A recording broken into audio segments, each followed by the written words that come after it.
Hi, everyone, and welcome to a talk with myself, Dr. Tara Swart, and with my friend, Dr. Aurélie Jean, about analytical thinking skills for life and for business.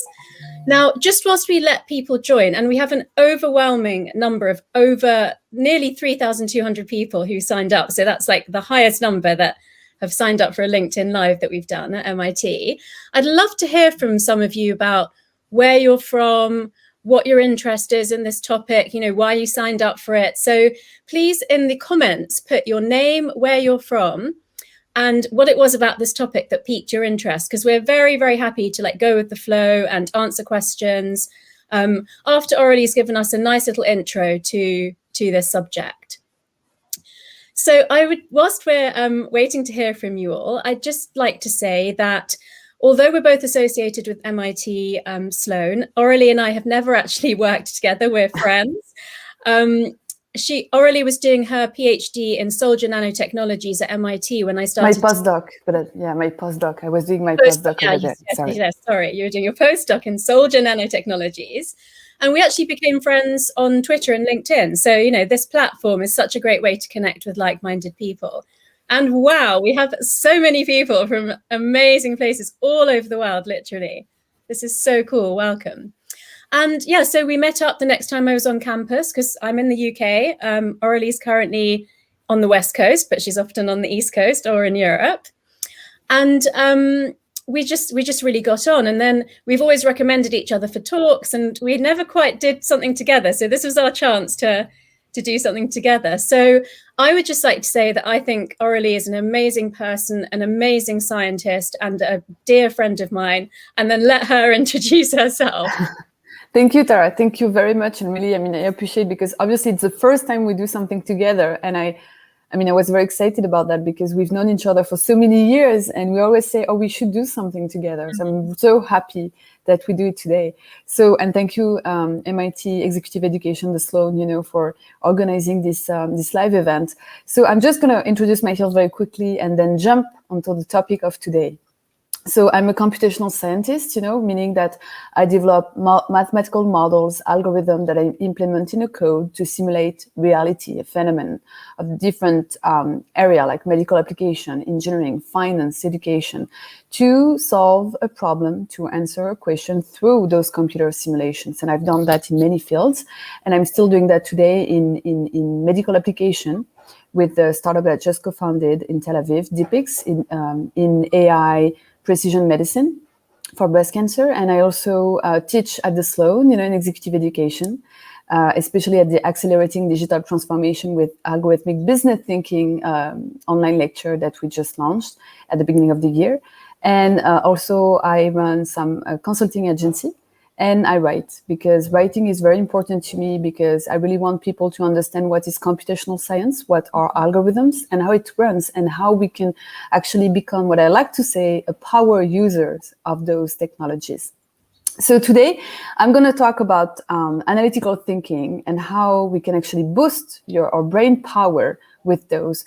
Why? Because as a scientist, I really realized that obviously I am very analytical oriented, but I also realized that what I do on a daily basis, what I learn, can be applied to anyone, and it's very powerful, a powerful way to actually practice your analytical thinking, to be more efficient, to apply to your own business in your daily life, and that's why I wanted to talk about that. And when Tara and I talked about that, she was like, oh, you should do it. You should, explain us how to do and what you learn and how it can be applied to anyone.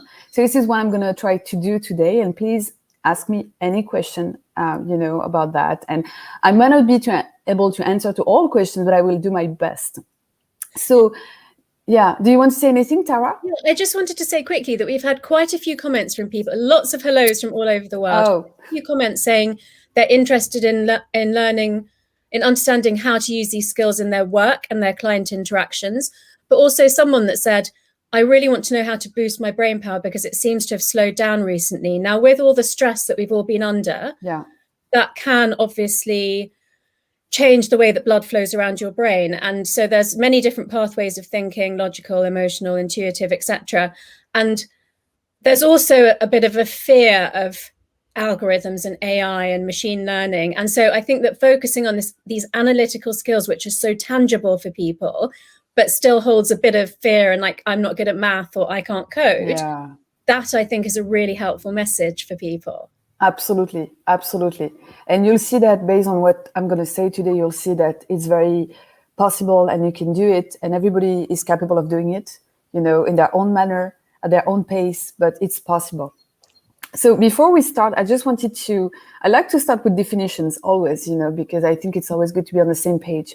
So what are analytical skills? Mm-hmm. So analytical skills are all related to searching, collecting, and analyzing pieces of information in order to answer a question, solve a problem, build an idea, and also apply new learnings to real life situations to be more efficient. So it's really about like trying to break down a problem, trying to understand, collecting pieces of information, to analyze those in order to answer a question, solve a problem, understand something that happens around you in your environment, etc., etc. So it can help in many ways in your relationship with others, at work, within a team, like etc., or to drive a project.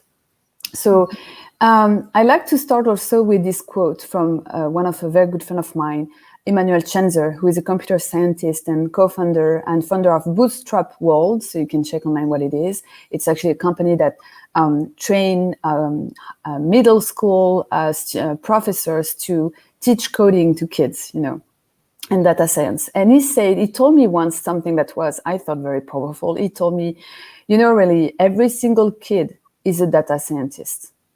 And we should actually develop that with them because they are born data scientists. They always compare length, speeds, time durations, quantities in general, and all the time. And that's true. I mean, if you listen to kids, they're all like, I can run twice faster than you. I can eat 3 times more pasta than yesterday. I can carry twice as much as you, blah, blah, blah.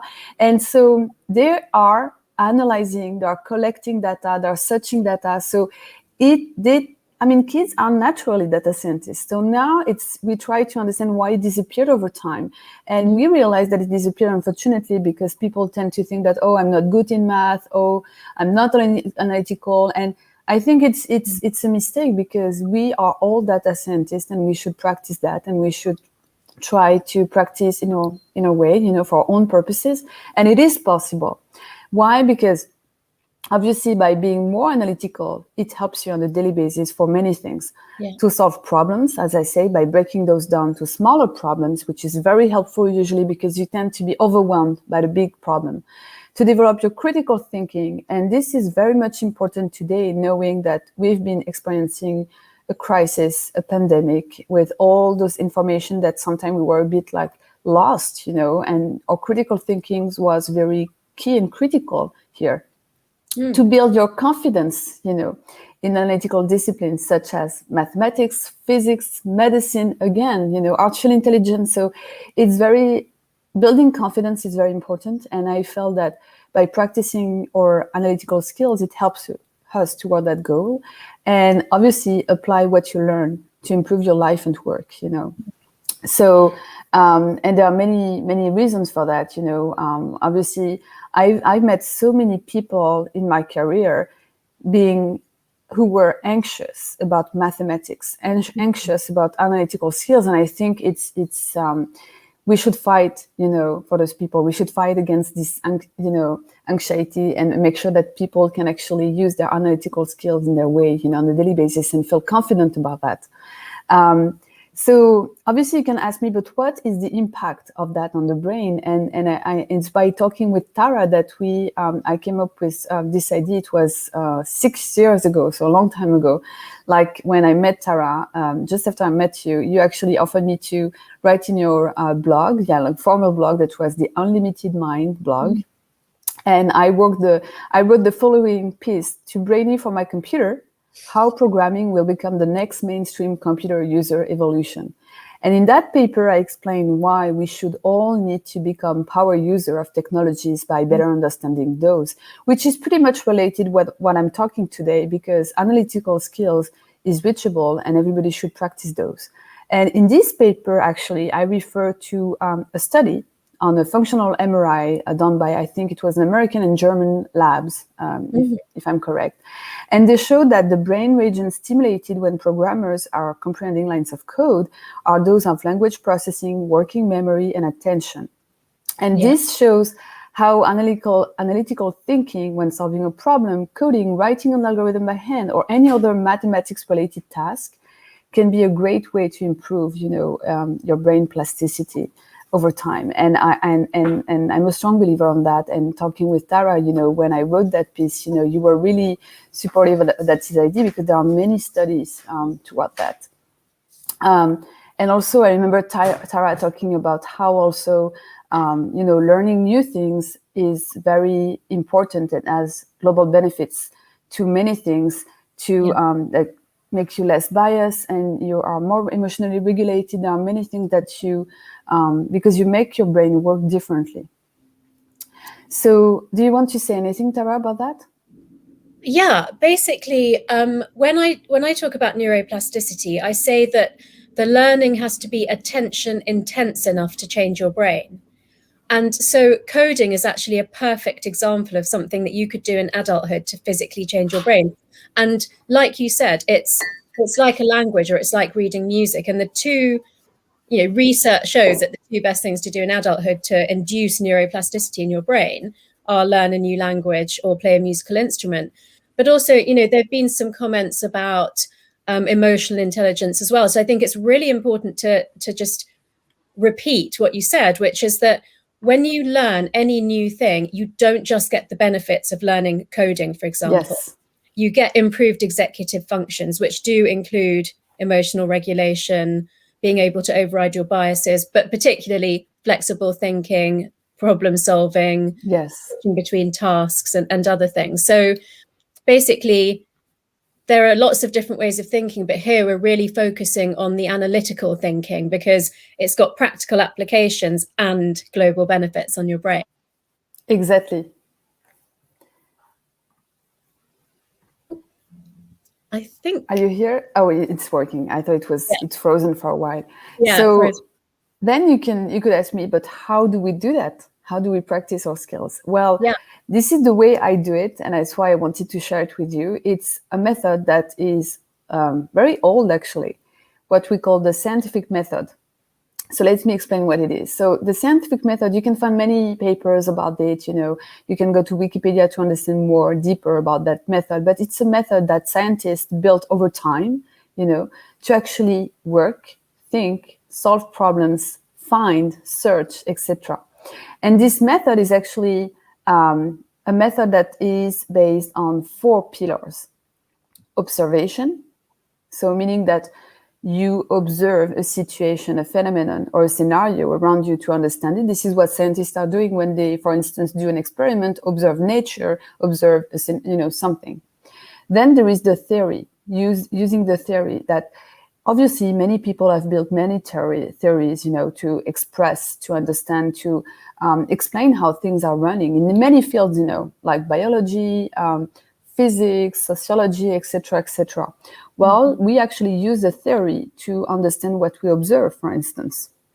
Then there is the third pillar, which is reasoning. So we actually try to reason, to think, to based on a logical process to actually understand what we observe, and using the theory as well. So observation, theory, reasoning, and finally experimentation. I love that one, which is you have to experiment yourself to understand the underlying mechanism of phenomena usually. And this is what scientists are doing as well. They actually do experimentation, or sometimes they go, to a situation to actually interact with others, to understand and to observe again, use the theory and reasoning. So the 4 pillars are really important: observation, use of theory, reasoning, to thinking, and experimentation, do it yourself. You might not realize it, but you are actually using the scientific method without, realizing it. And it's very important to understand that you're using those pillars, because by doing so, you can actually capture which pillar you're using the most, which pillars you are not using at all, or less or not enough, because that way you can actually understand which pillars you have to work on. Let me give you an example. I observe a lot, and I remember, like, over time I worked a lot on experimenting myself, but it's not my nature. My nature is more to observe, and I realized this during my PhD, and I realized that I was observing too much and not experimenting myself, enough. So I tried to shift more on trying to do things by myself, to experiment myself, to see, how it works, and it actually helped me to learn faster, to apply my skills much easier, in a much more efficient way. So I say that because you can actually understand what you know better, what you practice more during the day, if you observe more. Some people don't observe, some people do it all the time, and observing how things are going, how other people are doing might also be helpful for you. So once we know the 4 pillars, then it's in practice, you need to understand how to work on those pillars, to build them as a leverage in your life, in your business relationship, in your company, how you run your team, how you build a project, how you develop an idea. So in practice, what I would do, if I were you, because I'm doing it and I worked a lot on that. First, I would say, observe what's happening around you. Be aware on what's happening around you. To better understand each component, conceptualize what you are doing while executing a task. This is very important because when we do something, we tend to not to observe ourselves and how we do it. Just be really at this seat where you observe everything and be conscious about that. Awareness is very key here, because that way you can actually understand, better how things are running. You can understand better the reactions of people. You actually can capture, what I like to say, the weak signals of a situation, because you capture the things that people don't see because people don't observe enough in general, Also, something I like to recommend is observe by reading more.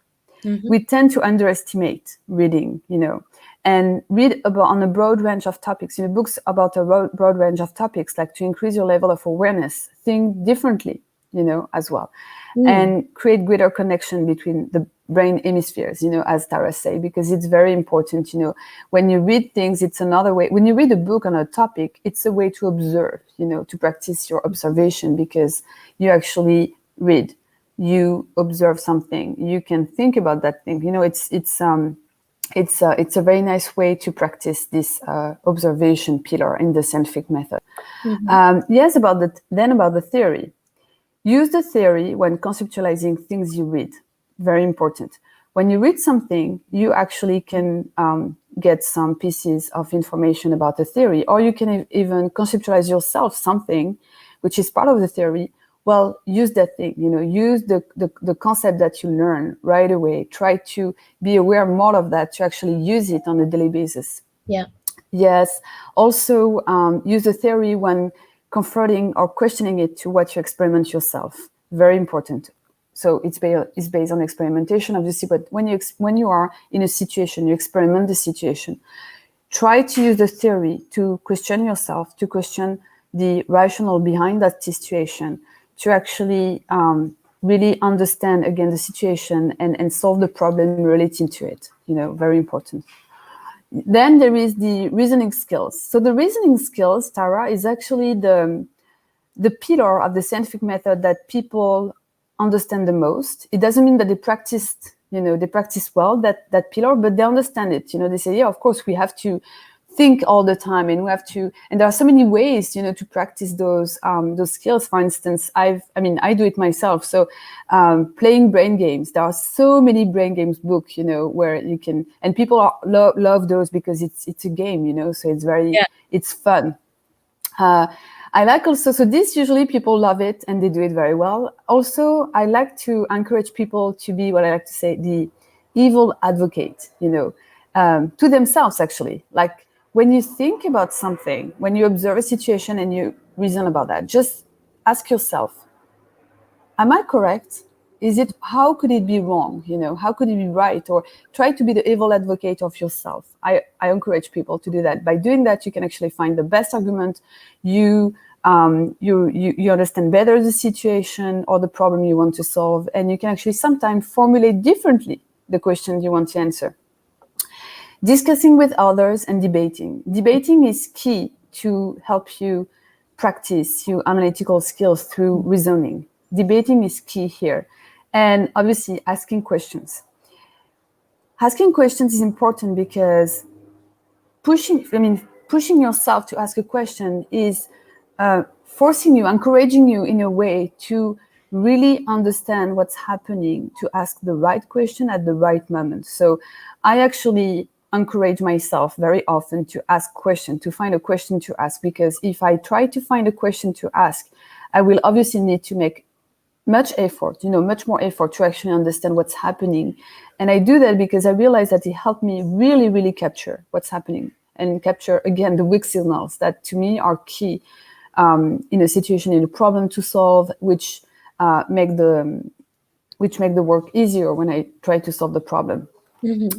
Then there is the experimentation. So obviously I always tell people you have to experiment yourself. And this is something that we love at MIT because we learn by doing, all the time. So I always tell people, and this is what I do, which is try to be involved in discussions, in groups, associations that are not a priori related to you. Try to talk about a topic that you've never thought about before. Try to, again, ask a question. Try to do, learn by doing, which is very, very important. I would say writing, because I write, and writing helped me so much, to put words, helped me so much put words on something I saw, I observed, something I experienced in myself, and by writing it, you actually go further into the experimentation because it forces you to analyze deeply what you saw, the problem you want to solve. And for instance, I always tell people, when you have a question to answer, a problem to solve, the first thing I do is that I try to formulate the problem in different ways. Literally, I write the question to answer in at least 5 different ways. Why do I do that? Because you know what? The answer depends strongly on how the question is asked. So if I ask the question, if I force myself asking a question in different ways, actually force myself to see things that I haven't seen before in that problem, to have new perspectives. And so this, again, it's really teaches you how to practice your analytical skills through experimentation. It forces yourself to do things differently. Analyzing is really key in the experimentation as well, because you actually analyze. So it's always related to the 4 pillars, because you observe things around you, you analyze it, and by analyzing it, actually, you get more involved. You experiment yourself, the situation from a different angle. You not only observe the situation. And finally, something that I love, which is learning by explaining and teaching. You would be surprised. When you experiment something, it's not only that you're doing it yourself, it's also because you are actually telling people what you saw, teaching people what you learn, and explaining also. And this is something that I use a lot, which is when I experiment something, I try as fast as I can. As soon as I can, I try to explain someone, what I learned. And you can do it by writing, you can do it orally, you can, by talking to people, you can do it in different ways. But this is something that helped me. So it might sound naive, but those 4 pillars, which are, again, observation, the use of theory, reasoning, and experimentation, if you try to first identify during the next few days what you're doing the most, what you're not doing at all, maybe, and again, you would be surprised. There are people who don't observe enough. There are people, I was observing a lot, again, and I was not experimenting myself enough. So I changed that. And if you try to do that, then you are more aware of things around you. You analyze differently. You actually observe differently. And believe me or not, but this will increase your analytical skills eventually. And this will help you understand better what's happening around you. It will help you solve problems together, and not only by yourself on your own, because you will be able to capture how people are working, and how you can work together, etc., etc. And this is actually something that I believe is helping people toward analytical skills practices. So it's really something that I would try to do if I were you, is that every day, try to use one of those 4 pillars, of the scientific method in anything, in your work, in your team, at home, etc., etc. But try to do it. Also, share your thoughts, experiences, and feedback with your friends and relatives. again, because remember, I mean, you actually practice those skills by sharing with others, by explaining, by teaching. So try to do that as well. If you learn something, explain it to someone else, sharing what you learn, because it's going to help you to analyze, organize, and to create this kind of hierarchy in how you think, And something that I also recommend is like keep a journal, write. I try to learn something new every day, one thing, not more, just one, And I write actually every day at least, 3,000 signs. So you can write only 2,200 signs. It doesn't matter, but I write, and I always write about what I learned today, which again, it's a way to transfer what I observe, what I experiment myself, into something that I analyze and I explain through writing. So it's something that I like. And also try to apply your logical skills to new and different scenarios. So when you learn something and you learn from one typical scenario at work or at home, or with your friends, try to apply it to another situation at work, at home. So I don't know if it was clear, but it's really how I work. I really believe that the scientific method is a good way to practice your analytical skills. And there are many ways. When we talk about analytical skills, people think, oh yeah, let's do the brain games, And yes, but it's only a small thing in the entire scientific method that you can work on. And I think it's important to emphasize again the 4 pillars: observation, theory, reasoning, and experimentation. Yeah, I think that breaks it down really nicely for people to be able to sort of judge, whether they're doing some of them not at all, or, some more than others. I think the most inspiring thing about just everything that you've presented is how obvious it is that you focus on actually doing these things on a daily basis to improve your thinking. It's definitely, that's the thing that's made me feel like, yeah, okay, I need to go away and do this. Although I am a massive proponent of journaling, as you know, both for logical thinking and for developing your intuition. So I think there are so many benefits to journaling. I also wanted to pick up on, you mentioned debating, and I wanted to ask you whether you think it's a good idea to, in a debate, actually take each side yourself, so that you fully argue for one way of thinking about it, and then you actually have to argue against that as well. So you have to come up with ideas that are from both sides. Yeah, actually, I like this. This is what I call the evil advocate, of your own arguments. Yeah. And it's not easy. Don't get me wrong. It's not easy to do that, but I like to do it because I'm always, I'm currently writing my next book, and I'm always like, okay, let's say that I say that this argument is wrong. Why it is wrong, and I try to find other arguments against the arguments that I just wrote in my book. So, and by doing that, you actually, by playing this evil advocate, you actually improve the way, not maybe your arguments, but the way you present those, the way you explain those to people. So, and this is related to analytical skills because it helps you organize your thought, structure your thoughts. So structure your words, and convince people even better, more. Yeah. So, yeah. Actually, my best friend in the UK is a scientist. She read biochemistry at Oxford, but she's become a sculptor.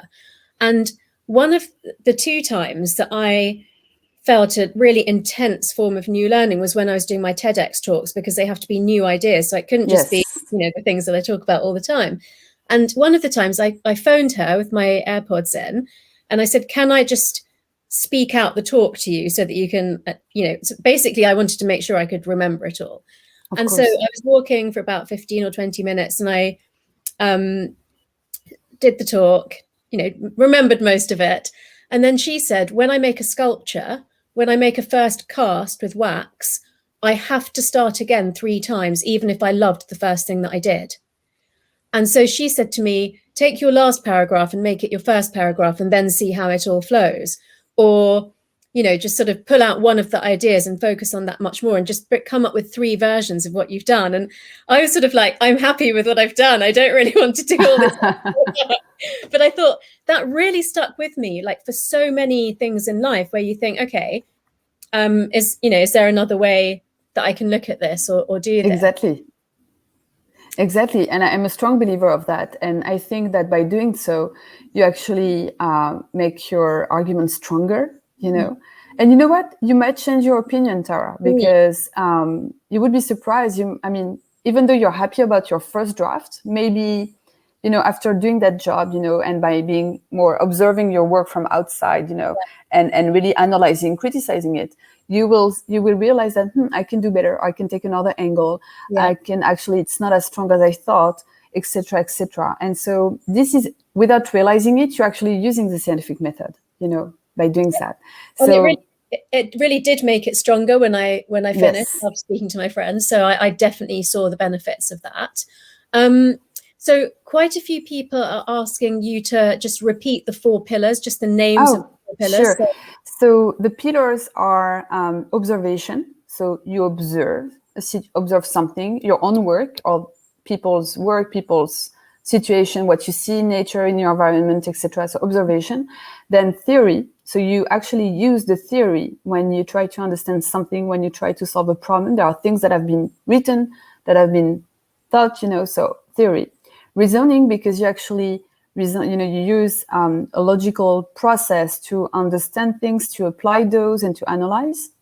And experimentation, which is really, you have to experiment yourself most of the time to really capture what it means, how it works. So observation, theory, reasoning, and experimentation. Thank you. And actually reminds me of there's a professor in Canada, Roger Martin, who wrote a book called The Opposable Mind. And the premise of it is that you can hold 2 seemingly completely opposing ideas, but create a third idea that has elements of the first 2, but is superior to each of the first ones. And I have a version of that I do as a sort of exercise in class at MIT Sloan in one of my classes. And another exercise that I think is obviously totally your method, but I hadn't really realized that before, which I think would be useful for the people who are saying, you know, how do I use this at work and with clients, is that if you've come to a decision about some sort of future, you know, kind of strategy or roadmap for what you're going to do, that you sit as a group and you each write individually, because when we talk, we interrupt each other and, you know, introverts don't speak as much as extroverts and things. So everybody has their own time, like 10, 15 minutes to just write. It's called a pre-mortem, like the opposite of a post-mortem. So basically what I say to the group is, you made this decision. It's 1 year from now. This turned out to be the worst decision that you ever made. Write down all the reasons that it went wrong. And then I collect up the answers and I kind of shuffle them up and I read out all the answers. And it's really interesting to see, because people say things that they wouldn't say out loud, maybe. Oh, interesting. Yeah. And sometimes there's a big theme in what people are saying. Sometimes it's actually very funny, and that can also be quite bonding for the team. But from the brain point of view, it raises these possible obstacles to your success. And I think your method does the same. It shows you what's good, but also what could go wrong. And then if that thing does start to go wrong, you've already done some reasoning and experimentation to be able to cope with that change. Yes, exactly.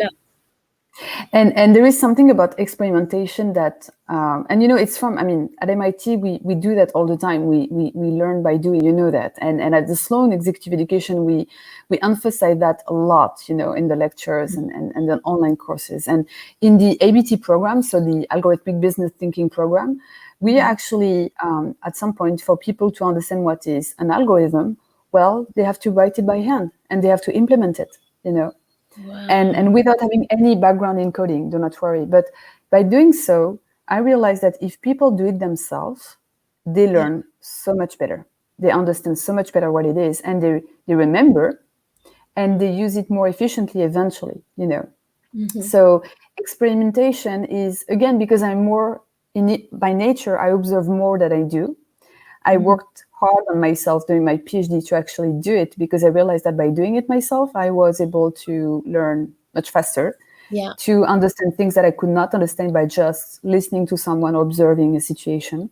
So it's I really believe in this learning by doing. And again, you practice your analytical skills by doing that, because you actually, without realizing it, you know, you actually use the 4 pillars of the scientific method when you experiment yourself. Because by experimenting yourself, You observe in a way, you observe yourself, you analyze what you're doing. To do so, you're using some theory sometimes without realizing it. And you are thinking all the time. So it's really by doing that, you actually become more analytical and you can solve problems, break down this problem in smaller problems, etc., etc. So in other words, being analytical, it's not being a mathematician. It's everything beside that. It's really reasoning, understanding, breaking down problems, really solving problems, and this is really being analytical. And the critical thinking, we haven't used that word enough, I think, but critical thinking is key to navigate, easily in any environment, to understand things, how it works, to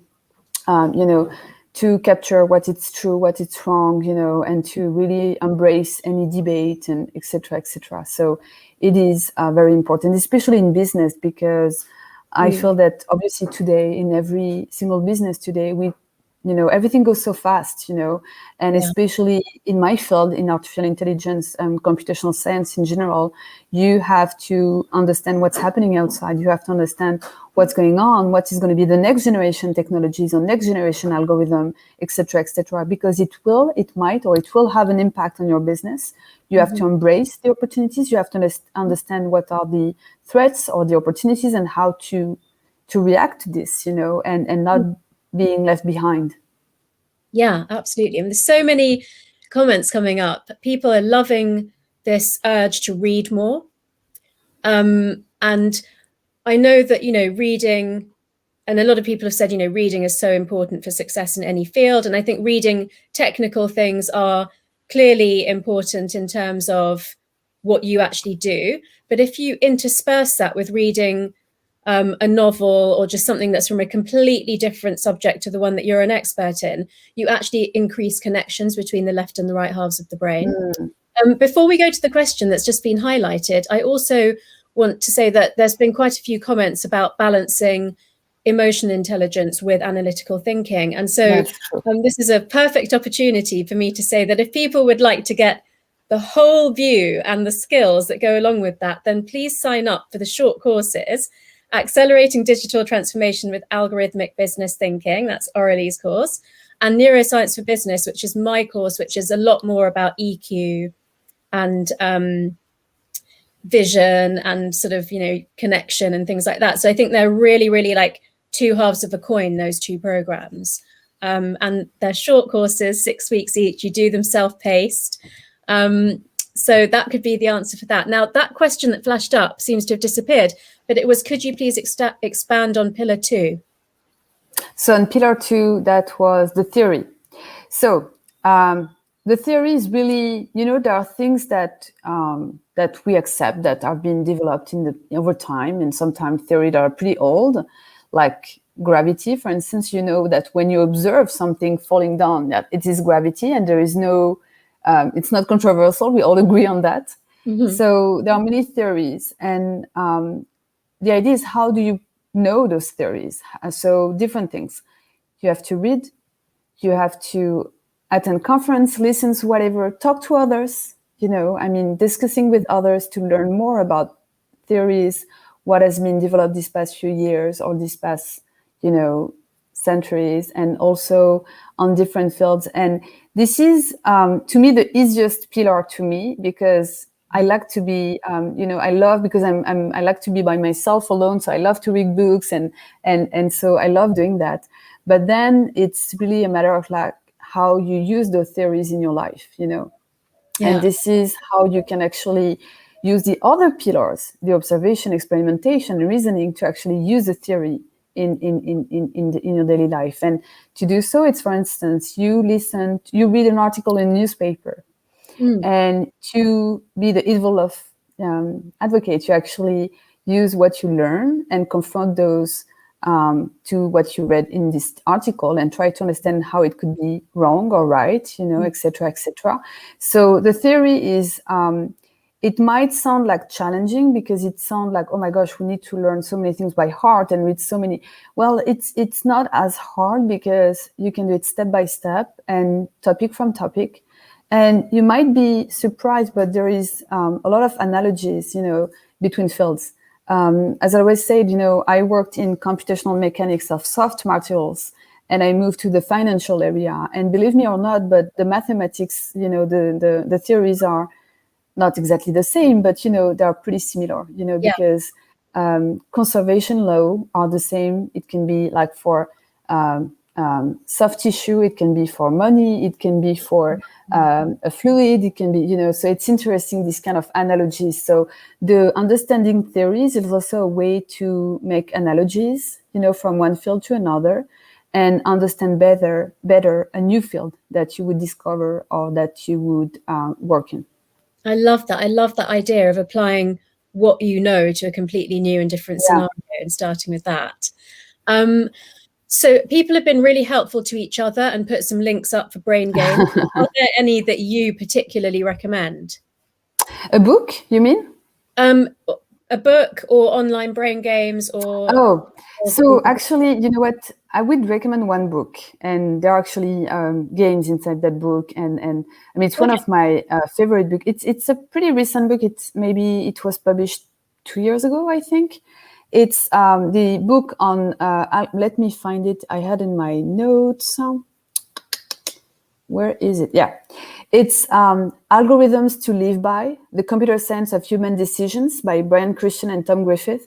I love that book because it's for everyone. You don't need to have any scientific background, but I like it. It's actually a book in which the authors are actually explaining how you are using algorithmic science in your daily life without realizing it. Yeah, I love the way you organize yourself, you organize your schedule, the way that you even arrange the tea boxes in your cabinet in your kitchen, or how you actually organize your groceries, at home, etc. And you know what? By understanding how you are using algorithmic science or analytical skills in general, you can actually improve those. And they literally give some, tips on how, you can actually improve those, how you can be more efficient. And I give you an example that I love. It's like 3 years ago, I was actually, checking my expenses every month, once a month only. Like all my expenses, I sort them and to give those to my assistant. And I'm a computer scientist, so I thought I would be better in that. But I was doing that only once a month. And I read the book, and in the book, they say something that is very well known in algorithmic science, which is when you have a lot of things to sort, it's better actually to sort in small amounts instead of sorting a bigger size of paper or anything, receipt in my case, because it was my expenses. Why? Because you actually, when you sort your expenses, what you need to do is you need to sort them by date, And so when you have a large number of receipt to sort, obviously you need to do more comparison 2 by 2.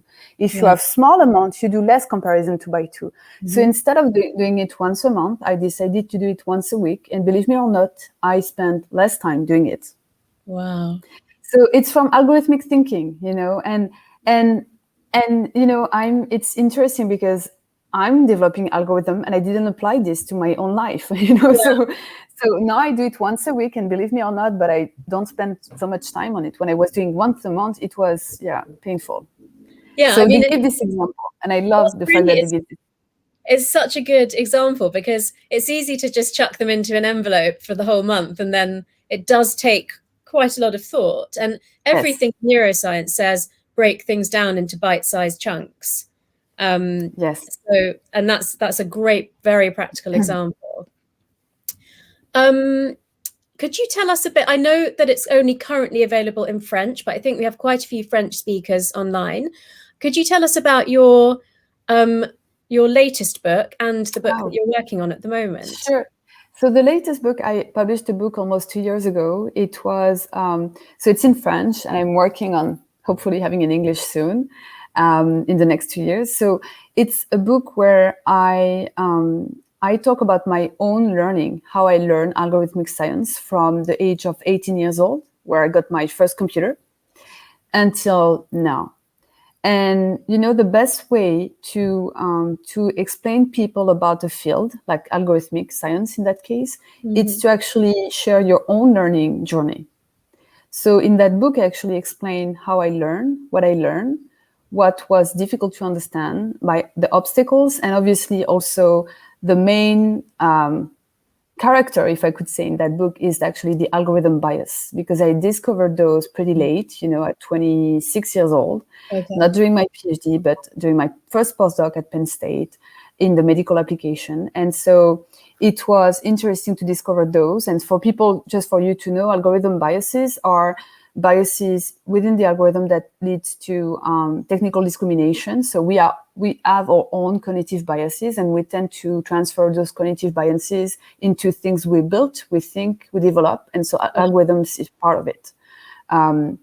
So this is my first book, and it's really, I talk about my journey learning about algorithm, and it's interesting because the feedback I got so far is really, thanks for sharing your own learning, because this is how I was able to learn better, because I felt comfortable by following your own journey. So it's really, I think that's why, again, this is a scientific method. If you explain others what you learn and how you learn it, well, first of all, they're gonna learn much faster, but you're gonna learn even more, because obviously this is Richard Feynman, I think, the scientist, to say that by teaching, you actually learn better, you learn more, and every time I teach, every time I learn something new. And I think it's the same for you, Tara, because you always need to teach from a different perspective to different kind of people, and you have different kind of questions, from people from different background. And so it pushes your limits, I feel. Totally. And yeah, I mean, and so my next book that's going to be out in the fall, it's about algorithm and regulations, how we should envision to regulate this science, how we should envision to think about regulation and how we should apply those, and what is the role of all the actors, starting with people like me, the people who develop those algorithms, but also the people who are using those, like all of us. And this go back to the notion that I was describing at the beginning, which is we all need to become a power user of those technology. We need to understand. And so the actors like me, the people who are developing those, big companies or individual scientists and engineers, we need to explain people how it works, how it runs and what is the logic behind, et cetera, et cetera. So yeah, this is about that, with the underlying, the main character again of this book is actually AI explainability, which is how we can actually explain how the algorithm are running, the underlying mechanism of those, because we know that we tend to build what we call black box. So algorithm, like machine learning algorithm, not all of them, of course, but some of them are really black box, and we need to understand how we can extract some of the logic behind to explain others, to make sure that we don't discriminate, first of all, to make sure that we do things well, and to make sure that people understand the decision out of it, which is key here for our society. Absolutely. You've just reminded me that at medical school, they used to say to us, learn one, do one, teach one. Oh. And I completely agree. I like that. Yeah, I really like, I mean, that was like a mantra that we lived by, actually, things like the first time you take blood, it's good to like move on quickly and do it by yourself and then show someone else how to do it. Exactly. Otherwise, it's quite obviously, you're doing something to someone it's a huge privilege and you don't want to get it wrong. So that was a really great way of, by doing that, you actually use this scientific method. You observe, then you do it yourself. Yeah. Then you explain others. Totally. So it's, yeah. And I think you're right that the reason that we both love teaching so much is because we're getting such a reward from it. It's almost like it's one of those areas where it's okay to be selfish and teach a lot, because you'll both get, both parties getting a reward from it. And then you've reminded me of a really sweet story, which is that when one of my nephews from my first marriage was about 17, he was finishing school and he had to do a project on emotional intelligence. So my ex-sister-in-law said to him, well, ask Tara, because that's, what she does. And he sent me a WhatsApp and I sent him, the definition kind of thing.